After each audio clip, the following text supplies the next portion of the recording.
Key at the door.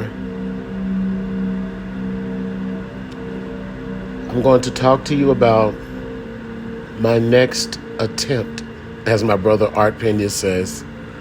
My next attempt, key at the door. You know, I'm going to just break it down. This is my time to speak. And if you're listening, you're listening. I was at a point where I wanted to stop recording because I felt like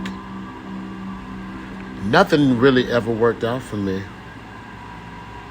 It felt like everything that I tried to do, I couldn't achieve it because I didn't get the approval of people that I looked up to, or I didn't feel that I got enough approval, which was a self-saboteur thing that I still and to this day deal with. So I didn't want to do it anymore. I was, I know that I'm a great entertainer, and I know I can make money and sing and DJ and whatever it takes to make a dollar. I know that the entertainment world is how I will make my money. So I just said I was going to focus more on the entertainment side, and I was DJing at Wits End. I'm going to make this as short and as long as possible. I don't know. I was DJing at Wits End, and we used to have a fifth Tuesday. And every fifth Tuesday, I decided to have a little showcase for artists that wanted to showcase their music, which majority of the time it was hip-hop artists. Had lots of cool folks that came through, but, it was what it was. It was a short run, but we did what we did. And that was until Wits End closed. But if you don't know, there's a guy that hangs out in Deep Ellum.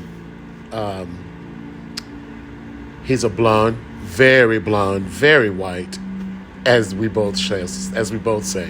His name is Tyler. I always thought his name was Tyler Malone because it's a long story. But his name is Tyler. He and I became friends. We met kicking it in Deep Ellum. Shout out to Deep Ellum. Hanging at the bars, hanging at Wits End. And when I was DJing at Booties, the window was open and they'd always pass by and I'd be like, what's up? So we developed a friendship. And one day he asked me if I could put his brother on one of my Tuesday shows. And I said, sure. Is he any good? And there we go. Next thing you know, I booked Furlough, which is Tyler's brother and artist.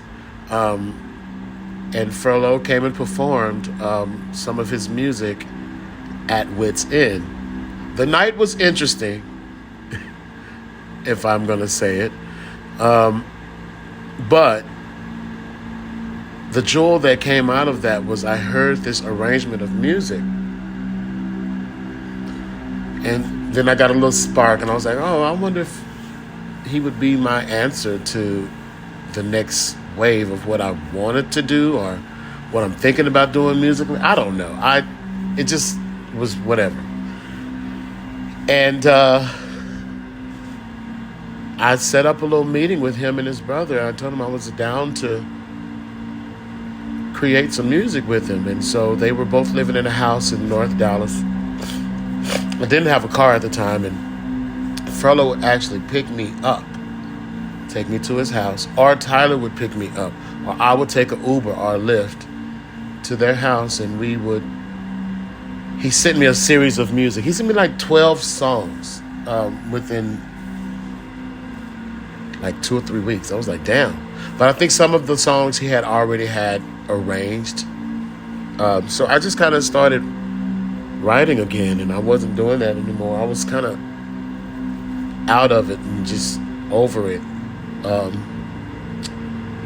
Then came across this piece of music. He called it, I can't even remember, I think like Dezi Funk, something like that. And I took that. It reminded me of Saturday Love by Alexander O'Neal and Sherelle. And I was like, okay, let me write something to it. But I didn't quite write something to it yet. We were working on other pieces, other numbers. And then I think he and I was in the office because we was at his house. They had a studio in their like office garage or whatever you call it. It was really nice. It was hot though. We sweated a lot. But we were sitting there and he played and we just wrote. I thought about the SOS band. Baby, if we do it, take your time, do it right. We can do it, baby. Do it tonight. So I just like, baby, if we do it, then let's do it. Make it right. Don't want to play no games, baby. I want you tonight. So that's how it started. And then we just kind of just kept going with it. Furlough helped me with diction. But pretty much the lyrics were written by me. And of course, placement. And of course, Furlough arranged the situation. Now, we started performing this live. It had this horn hook on it that was pretty cool. The first horn hook that was a part of it that Furlough arranged. And so what we did was... there was a moment where, how can I say? Because technically I was going to release this song first. I'm just going to put it all out there because we are artists and we do what we do. And there was a moment I was going to release that version that Furlough and I had worked on. But, sometimes things just aren't right for the moment. And you need to realize that. And I sometimes see the ending result instead of seeing what's there at the moment. And the song needed analog. It needed a more of a personal feel. It was a great arrangement. Shout out to Furlough. And I wanted to release it first, actually. And somehow that got twisted around because it just was not time. The universe said it wasn't time. So we put the song to the side for a second and focused on my first single, which is Pick Up Your Phone, and really pushed that one. But anyway, back to Key at the Door. Y'all know all about Pick Up Your Phone, and if you don't, I'll tell you about that one too, another time. Excuse me. So, we got the kitchen studio rented. I got all the musicians together. At this time, I think it was, I got Kazoo, Andrew Garfias, the horn players, and Mav Tracks. Shout out to Mav Tracks. Who else was there that day? Roger, the guitarist, was there. There was other parts, I believe. And 100% the main key factor of that day, the two main key factors of that day was definitely Jackie, my brother, Jackie Whitmill, man. So Jackie knows my love for Shaka Khan, and we love the What You're Gonna Do For Me album. We got each other, and I know you, I live you. And so Jackie knows. So does Mav. So, the two of them were really the driving force in this studio recording. So we recorded the music, we recorded the horn hooks, spent the whole day there, got it done, and out. Then later, the next day, I always like to record the music first. If I have control of what I'm doing, in which this time I had full control of, producing this and recording this. And not producing it, but shall I say, executively making sure things were getting done. This was a time where, I was able to curate what I wanted and how I wanted. So I wanted the instrumentalists first, get the music out of the way. I did a scratch vocal in the studio with them the day that we did all of the music. Mav just came right in and just went straight to town. He put some thought into what he felt the song should have turned into, and he turned it into a fucking gold mine, even more than what it already was. So we took that and we created around that, and I did the vocals. And then, of course, quite naturally, it's time for editing and mastering, and we go to the master himself, JT Analog. J Analog of the Institute. We get to mixing and mastering, and we started mixing and mastering. We recorded the song in April of 2023 at the kitchen. Now, Furlough and I had recorded the song in like April of 2022. So this song is almost like 2 years in the making. So we recorded the song in April, and then we took the music and then went to JT to get edited. And we spent some time on that. You know, we worked on that from May all the way to May, June, July, August, September, October, November. So we worked on this for 7 months, in and out the studio, texting and not texting. Anyway, we got the shit fucking done. Oh, even to the point where we knew that the song was so great, it even got to Quentin Gray. And Quentin Gray was like, shit. Because, okay, so when we went to Jay, I said, Jay, this needs bass. And I went to my brother. I had Tresco in 2 of my songs on the album, which I fucking love Robert Tresco. I think he's a great professional. He's an awesome bassist.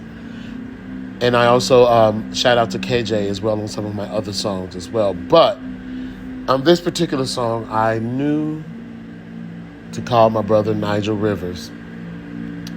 And if you know Nigel and I's history, we started in this shit together. And if anybody knows my musical taste, is definitely Nigel. Probably besides Stephen Kettner, it's definitely Nigel. He knows exactly how to hit everything about what I like.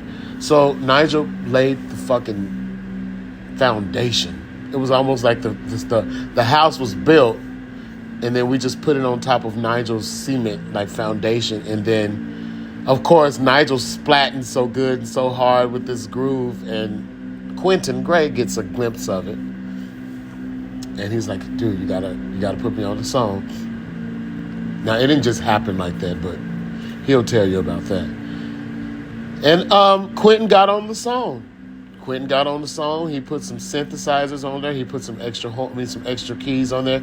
You know, the root keys were Mav tracks, but Quentin accentuated and colored the coloring book and gave it so much agility and fun, and it was great. JT on his mixes and the different sounds. And we wanted it to sound contemporary, but yet still have that groove of the 80s that I grew up to. You know, Tina Marie and Saturday Love and Never Too Much by Luther. And, you know, so combined with all of that,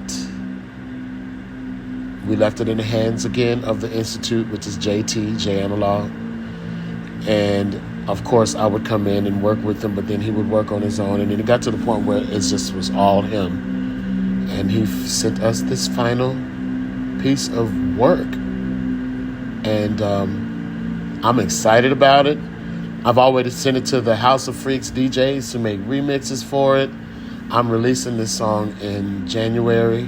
Don't have quite the date yet because I want to make sure we get some things done visually. You know, my brother Art Pena, who is an artist in Dallas. Well, he doesn't live in Dallas anymore. He lives in New York.